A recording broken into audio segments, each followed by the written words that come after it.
بسم اللہ الرحمن الرحیم۔ شروع اس پاک پروردگار کے نام سے جو بڑا مہربان اور نہایت رحم کرنے والا ہے۔ السلام علیکم۔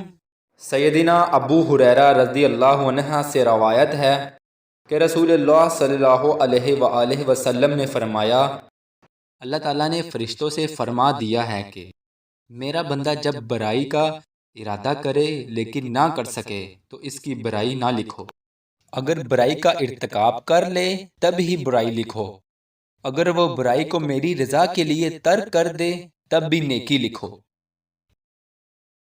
اور جب وہ نیکی کا ارادہ کرے لیکن نہ کر سکے تو اسے ایک نیکی لکھو، اور اگر نیکی کر لے تو اسے 10 نیکیوں سے 700 نیکیوں تک لکھو۔